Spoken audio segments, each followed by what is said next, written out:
श्री स्वामी समर्थ. मेष राशी 10 ते 16 ऑगस्ट साप्ताहिक राशी भविष्य. नमस्कार मित्रांनो, अमृतवाणी या चॅनलवर तुमचे मनपूर्वक स्वागत आहे. हा आठवडा मेष राशीसाठी नेमका कसा ठरणार? अनेक दिवसांपासून मनात असलेल्या इच्छा आता पूर्ण होण्यास सुरुवात होईल का? करिअरमध्ये अपेक्षित संधी मिळेल का की अजून थोडा संयम ठेवावा लागेल? आर्थिक अडचणी कमी होतील का? कुटुंबात सुरू असलेले मतभेद मिटतील का? प्रेमसंबंध आणि वैवाहिक जीवनात आनंदाची नवी चाहूल लागेल का? विद्यार्थ्यांना मेहनतीचे योग्य फळ मिळेल का? आरोग्याच्या बाबतीत कोणती काळजी घ्यावी? या आठवड्यात कोणत्या संधींचा लाभ घ्यावा आणि कोणत्या चुका टाळाव्यात? ग्रहांची साथ तुमच्या बाजूने कितपत असेल? चला तर मग जाणून घेऊया मेष राशीसाठी या आठवड्याचे सविस्तर राशी भविष्य. व्हिडिओमध्ये पुढे जाआधी कमेंटमध्ये श्री स्वामी समर्थ लिहा. स्वामी तुमच्या सर्व इच्छा पूर्ण करतील. या आठवड्यात तुमच्यामध्ये नवी ऊर्जा, आत्मविश्वास आणि पुढे जाण्याची तीव्र इच्छा दिसून येईल. रखडलेली कामे हळूहळू मार्गी लागण्यास सुरुवात होईल. कामाच्या ठिकाणी तुमच्या कर्तृत्वाची दखल घेतली जाईल आणि वरिष्ठांकडून प्रोत्साहन मिळू शकते. काही निर्णय सुरुवातीला कठीण वाटले तरी पुढे त्यातून चांगले परिणाम मिळतील. कुटुंबातील सदस्यांचे सहकार्य मिळाल्यामुळे अनेक चिंता कमी होतील. आर्थिक बाबतीत संयम ठेवला तर लाभाची शक्यता वाढेल. मित्र किंवा नातेवाईकांकडून एखादी आनंदाची बातमी मिळू शकते. आध्यात्मिक विचारांकडे ओढ वाढेल आणि मन अधिक शांत राहील. आठवड्याच्या शेवटच्या दिवसांत काही शुभ घडामोडी घडण्याची शक्यता आहे. सकारात्मक विचार, नियोजन आणि संयम या 3 गोष्टी या आठवड्यात तुमच्या यशाची गुरुकिल्ली ठरतील. करिअर आणि व्यवसाय. हा आठवडा करिअरच्या दृष्टीने प्रगतीचा संकेत देणारा ठरू शकतो. नोकरी करणाऱ्यांना नवीन जबाबदाऱ्या मिळण्याची शक्यता आहे. वरिष्ठांचा विश्वास संपादन करण्याची संधी मिळेल. तुमच्या कामातील सातत्य आणि प्रामाणिकपणाचे कौतुक होईल. अनेक दिवसांपासून रखडलेले काम पूर्ण करण्यासाठी अनुकूल वातावरण तयार होईल. व्यवसाय करणाऱ्यांना नवीन ग्राहक मिळू शकतात. नवीन व्यवहार करताना कागदपत्रांची नीट तपासणी करणे आवश्यक राहील. भागीदारीतील कामांमध्ये स्पष्ट संवाद ठेवा. घाईघाईत मोठा आर्थिक निर्णय घेणे टाळा. नवीन योजना आखण्यासाठी हा काळ चांगला आहे. अनुभवातून शिकत पुढे गेल्यास भविष्यात मोठे यश मिळण्याची शक्यता आहे. सहकाऱ्यांशी सौहार्दपूर्ण संबंध ठेवा. आठवड्याच्या उत्तरार्धात एखादी चांगली संधी अचानक समोर येऊ शकते. तिचा योग्य उपयोग केल्यास पुढील काळ अधिक उज्ज्वल होईल. आर्थिक स्थिती. या आठवड्यात आर्थिक बाबतीत सावध आणि नियोजनबद्ध पावले उचलणे तुमच्यासाठी अधिक लाभदायक ठरेल. उत्पन्नाचे नवीन मार्ग शोधण्याची प्रेरणा मिळेल आणि त्यापैकी काही संधी भविष्यात चांगला फायदा देऊ शकतात. पूर्वी केलेल्या मेहनतीचे आर्थिक स्वरूपात फळ मिळण्याची शक्यता आहे. थकीत पैसे परत मिळवण्यासाठी केलेले प्रयत्न यशस्वी होऊ शकतात. मात्र अनावश्यक खर्चावर नियंत्रण ठेवणे अत्यंत आवश्यक राहील. केवळ दिखाव्यासाठी किंवा इतरांच्या आग्रहाखातर खर्च करणे टाळा. गुंतवणुकीचे निर्णय घेताना अनुभवी व्यक्तीचा सल्ला घेणे योग्य ठरेल. कुटुंबाच्या गरजा आणि भविष्यातील नियोजन यामध्ये समतोल राखण्याचा प्रयत्न करा. बचतीची सवय अधिक मजबूत करण्यासाठी हा काळ अनुकूल आहे. एखाद्या जुन्या आर्थिक अडचणीतून मार्ग निघाल्यामुळे मनावरील ताण कमी होईल. आठवड्याच्या शेवटी एखादी लाभदायक बातमी मिळू शकते. पैशांचा योग्य वापर आणि संयम यामुळे आर्थिक स्थैर्य अधिक मजबूत होईल.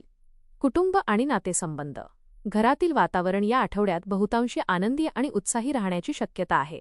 कुटुंबातील सदस्यांसोबत अधिक वेळ घालवण्याची संधी मिळेल. काही दिवसांपासून असलेले गैरसमज शांतपणे संवाद साधल्यामुळे दूर होतील. ज्येष्ठ व्यक्तींच्या अनुभवाचा लाभ तुम्हाला महत्त्वाच्या निर्णयांमध्ये होईल. भावंडांशी असलेले संबंध अधिक दृढ होतील आणि त्यांचे सहकार्य लाभेल. एखाद्या शुभ कार्याची किंवा कौटुंबिक कार्यक्रमाची चर्चा सुरू होऊ शकते. नातेवाईकांकडून आनंददायी बातमी मिळाल्यामुळे घरात उत्साहाचे वातावरण निर्माण होईल. मित्रांशी जुने मतभेद असतील तर ते मिटवण्यासाठी हा काळ अनुकूल आहे. कोणाच्याही बोलण्याचा गैरसमज करून घेऊ नका आणि संयमाने प्रतिक्रिया द्या. तुमच्या प्रेमळ स्वभावामुळे अनेक नाती अधिक घट्ट होतील. कुटुंबातील प्रत्येकाच्या भावना समजून घेतल्यास घरात सुख समाधान टिकून राहील. आठवड्याच्या शेवटी एकत्र वेळ घालवल्यामुळे मनाला समाधान मिळेल. आरोग्य. या आठवड्यात आरोग्याच्या बाबतीत तुम्हाला चांगली ऊर्जा आणि उत्साह जाणवेल, परंतु त्याचबरोबर शरीराला आवश्यक तेवढी विश्रांती देणेही तितकेच महत्त्वाचे ठरेल. कामाचा वाढलेला ताण आणि धावपळ यामुळे थकवा जाणवू शकतो. वेळेवर आहार घेणे आणि पुरेशी झोप घेणे आवश्यक राहील. पचनाशी संबंधित किरकोळ तक्रारी उद्भवू शकतात, त्यामुळे तेलकट आणि अतितिखट पदार्थांचे प्रमाण कमी ठेवावे. नियमित चालणे, हलका व्यायाम किंवा योगाभ्यास केल्यास शरीर आणि मन दोन्ही तंदुरुस्त राहतील. मानसिक तणाव वाढू देऊ नका. सकारात्मक विचार आणि ध्यानधारणा यामुळे मन शांत राहील. जुन्या आजारांकडे दुर्लक्ष करू नका आणि डॉक्टरांनी दिलेली औषधे वेळेवर घ्या. पाण्याचे योग्य प्रमाणात सेवन करा. हवामानातील बदलांमुळे सर्दी, खोकला किंवा ॲलर्जीचा त्रास होऊ शकतो, त्यामुळे आवश्यक ती काळजी घ्या. आठवड्याच्या शेवटी आरोग्यात सुधारणा जाणवेल आणि नव्या जोमाने काम करण्याची प्रेरणा मिळेल. निरोगी दिनचर्या हा या आठवड्यातील सर्वात मोठा आधार ठरेल. शिक्षण विद्यार्थ्यांसाठी हा आठवडा मेहनतीचे फळ देणारा ठरू शकतो. अभ्यासात एकाग्रता वाढेल आणि कठीण वाटणारे विषय समजण्यास सुरुवात होईल. स्पर्धा परीक्षा किंवा प्रवेश परीक्षेची तयारी करणाऱ्यांनी नियमित सराव सुरू ठेवावा. शिक्षकांचे मार्गदर्शन योग्य दिशेने प्रगती करण्यास मदत करेल. अभ्यासाचे नियोजन करून वेळेचे व्यवस्थापन केल्यास उत्तम परिणाम मिळतील. मित्रांसोबत चर्चा केल्यामुळे नवीन माहिती मिळेल आणि आत्मविश्वास वाढेल. आळस आणि टाळाटाळ करण्याची सवय सोडणे आवश्यक आहे. कला, क्रीडा किंवा इतर उपक्रमांमध्ये सहभागी होणाऱ्या विद्यार्थ्यांना चांगले यश मिळू शकते. पालकांचे प्रोत्साहन मनोबल वाढवेल. आठवड्याच्या शेवटी एखादी आनंदाची शैक्षणिक बातमी मिळण्याची शक्यता आहे. सातत्यपूर्ण प्रयत्न आणि आत्मविश्वास यामुळे यशाचा मार्ग अधिक सोपा होईल.